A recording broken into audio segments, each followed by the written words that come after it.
Hello there and welcome to JJ Painting. I am JJ. Before we jump into today's video, this is a quick reminder. You still have a couple of weeks left if you want to be in with a chance for winning that battle company. This one, in fact. So obviously all you have to do is go to Challenge 99 video 11, and if that video gets 1,000 likes, then obviously I will give the company away. But you don't have a lot of time left. I believe it's only a couple of weeks before that deadline goes. The 23rd of July is the deadline, 1,000 likes by the 23rd, and I will give the company away. So, let's crack on with today's video. And what do we do on this channel? Well, we talk about the hobby, mostly. We talk about the evolution of model ranges over the years, we talk about the retrospective of the hobby, sometimes we do reviews, occasionally there's a tutorial, sometimes I do a battle company for less than £100, so it's all very mixed and rather varied. And today, as you can see from the title of the video, it's what not to do when painting a battle company or collecting a battle company. The next couple of videos very much are going to be, reminiscing over Challenge 99 and the things that I've learned from doing it. So I thought we'd kick this off again with talking about what's been quite fresh in my mind, and that is Challenge 99. And for today's video, we're going to be painting this Space Marine Ancient right here. We'll be painting the body of the Ancient, we'll be doing the banner in the next video. So this is what not to do when painting a Space Marine battle company. Number 1, don't rush anything. This is a really important step, because obviously when you're painting any large project, you need to pace yourself. You need to make sure you give yourself as much time as you actually need to finish everything and get it to a standard that you're happy with. And this isn't just in regards to painting. This is also down to choosing the models that will be in your project, the colour scheme, and also your scheduling as well. It's very easy to get over enthusiastic, as I've said in previous videos, over certain things you like or certain aspects you like about an army, or even just a model, and that's enough to make you focus on that for the entire project. But getting fixated, I often find, is something that ends up holding you back and damaging your progress as time goes by. Unlike having a project that's well thought out, when you start to fixate on certain things, you will find yourself getting more and more bored, especially if they become a predominant part of the project and they can feel repetitive, and this can very easily lead to you losing interest. Now, for a small project, that's bad enough, but with a battle company, that means you're then left with everything unfinished. And the other thing to remember about this is this all comes with the underline of this is a big investment. This isn't a small army, it's not a kill team, it's not a combat patrol. This is a big project, so patience and going steadily is vital. So whatever you do, do not rush any decisions, and do not, under any circumstances, and I can say this from having done Challenge 99, let yourself get overly enthusiastic about one aspect. And to summarise on the not rushing point as well, it's also very important in that respect to make sure that any decisions you do make, you've thought over carefully. So that's just the last thing to say on that. Number 2, don't build all your models first of all. Okay, I was guilty of doing this for Challenge 99, but I will say I only did this because it was the only way to do the video properly in order to mark the progression of the whole company. But having said that, if I was to do Challenge 99 again, I would not be building all those models out in one go. The first reason for this is that building an entire battle company does take a long time. It took me 2 days to build all the models to a point where I could spray anything. And on top of that, that's a very exhausting task in and of itself, which can then leave you with lots of plastic models, even if they are sprayed. It then means you're tired before you even get to painting it. So it's very important to make sure that you don't build everything, because then you will have a shelf of plastic models that can get very overwhelming when you look back at them. And this is something I've said in previous videos as well. It's very easy to get overwhelmed with a shelf or a box full of unpainted models, and that can actually turn you off painting them as well. So that's something to bear in mind going forward. And also, to summarise on this point very briefly as well, when it comes to building models, is that if you are going to build models, it's best to do them properly. So take your time, remove mould lines, drill out gun barrels if you want to do that.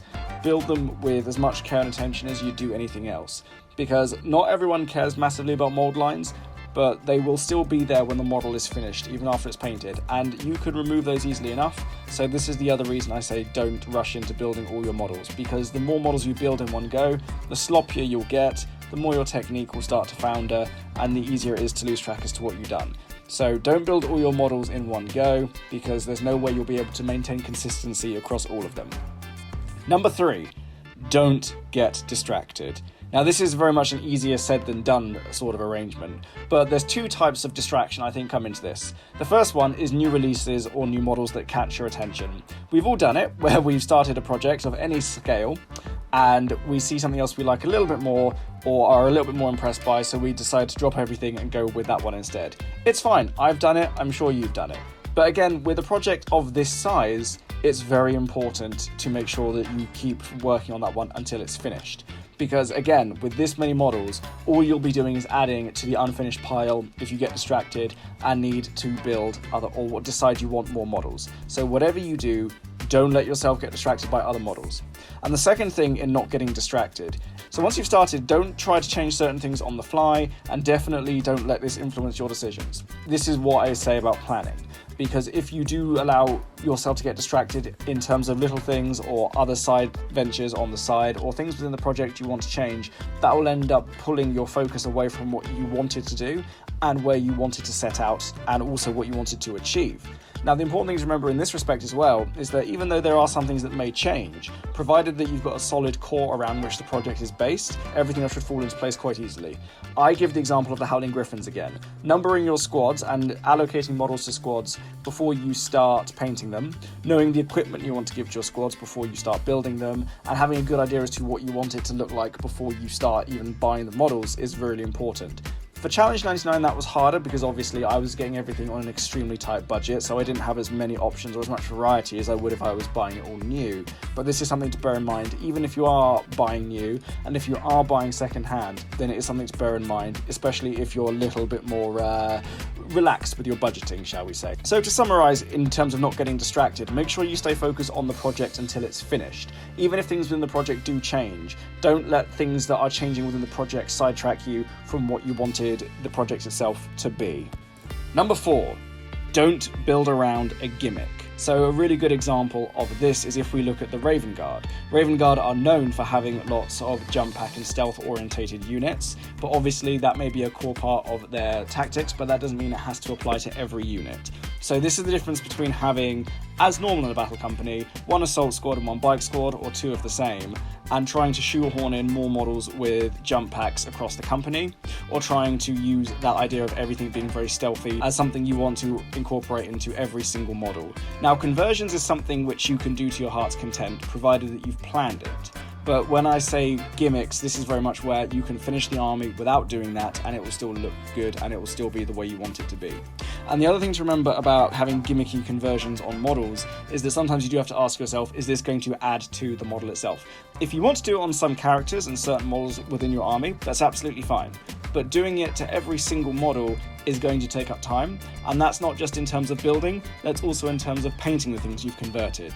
And on a project like this, consistency, as I said, is key, so making sure that every conversion you can do is up to a standard that you're happy with is going to be something you'll have to remember as you go. Another important gimmick to bear in mind is that with the Space Wolves, which is slightly different, and that is giving everything wolf pelts and lots of stuff and lots of green stuff. Now, the Space Wolf range overall does have a lot of models that do have pelts within the plastic kits already, so you don't necessarily have to do a lot of converting anyway. But it's really important to remember that if you do want things like ice pelts or big cloaks on all of your models, then that is going to take time, both in terms of construction and painting, and those things can sometimes impede painting by blocking some details off if you start gluing them together. And that's an important thing to remember. Sometimes you can achieve quite a lot just painting the models in the colours of the chapter and using some of the heads, some of the arms, and a handful of the stuff in the plastic kits. But any conversions, any gimmicks you want to do, I'd say restrict those to your characters, because they'll be the ones who will be drawing focus. And if you want to start doing it to every tactical marine and every devastator marine, then that's going to take even more time. And that's when it's easy to start getting overwhelmed by the project and distracted as well. So those 2 points tie quite closely together in terms of getting distracted by small details you want to apply to every model, but they'll be quite difficult to maintain and quite time consuming to get onto every model in your army. So to surmise, if you want to give certain models a bit more flavour and do things to your chapter and to your company at large that gives them something to make them stand out, then go ahead. but you do need to make sure that it's not going to dominate your time and you're not building around that. Because ultimately the thing you have to remember is that most Space Marines aesthetic is similar, and you don't need to change the silhouette just because you're going for a chapter with a slightly more divergent colour scheme or divergent appearance and aesthetic to what you may initially think it's going to be. Number 5, don't get discouraged. Now this is a really important one. Don't get discouraged, and there are a lot of things that can discourage you. The first one is the scale of the project. A battle company is a big commitment. It's both a big time sink and it can cost a lot of money, especially if you're not doing this on a budget. And as a result, it can get overwhelming. So don't get discouraged by the fact it's overwhelming. If you pace yourself, if you plan ahead, and if you know what milestones you want to hit as you paint, then that should help you not get discouraged from doing the project. The second thing is, don't get discouraged by the challenge. Now, the difference between the scale and the challenge is the scale is you looking at how much you have to do, but the challenge is then questioning whether or not you can do it. And the short answer is you probably can. And this is again where it comes down to planning, it comes down to having a bit of faith in yourself and being able to motivate yourself just to finish the battle company. Because even though it is a big project, if you've set out with the intentions to finish it, I know that you can finish it and that you know that you can finish it. And it's just a case of getting yourself to sit down at the painting table and work your way through those models. Now, if things do have to change, because some of the aspects of the challenge are proving to be a bit more tricky than you anticipated, that's fine. Either give it a bit more time or see if you can find a way to change course if you need to. But don't let that put you off if the challenge itself feels like it's getting too much. And if you do need to take a break from it, then do take a break. And the last thing I want to say about not getting discouraged is don't get discouraged just because you're getting a little bit tired of painting it. So obviously, if it's 100 Space Marines, you're painting the same colour scheme over and over and over again. And that can get a little bit repetitive and it can get a little bit tiring. But don't get discouraged if you're on squad 4 out of 10 or squad 6 out of 10, because you know you've got another 50 or 60 models left to paint. That's something which you should be aware of going into it, is that there are going to be times where you're going to want to change course or maybe just put the brushes down and do something else for a while. And if you want to do something else for a while, unlike getting distracted, as I said earlier, it's okay just to put your brushes down and maybe find something else to look at, just take a break from the painting before you get back to it. Don't feel like you have to do everything at once, and don't feel like you have to give yourself a time limit to finish your battle company. And that brings me on to my next point, which we'll get to in a second actually. But just to summarise and don't get discouraged, there's a lot of things that can really knock you after you've started the first couple of squads, when you start to realise just how big the project is and how repetitive painting all those models can be. But this is the important aspect, to not let it get to you, not to get discouraged and not to let it start making you question if you can do it. And those are the really important things to do. And like I said before, as long as you've planned out this project, that should help. And as long as you can give yourself time to get away from the project to come back to it with a fresher head later on, that's also fine. And this brings me back to my next point. Don't put a time pressure on yourself to finish a battle company. Now, for the purposes of making YouTube videos, I did do this to myself and it was a mistake. I will say that right now. The one mistake I made with Challenge 99 was putting a time pressure on myself to finish that battle company, because it was very tiring and it was very draining and it made it very difficult to stay focused and stay enthusiastic about it. Don't get me wrong, I did enjoy painting it. I enjoyed painting every single squad, but I was definitely happy to finish rather than happy to paint by the end of it, if that makes sense.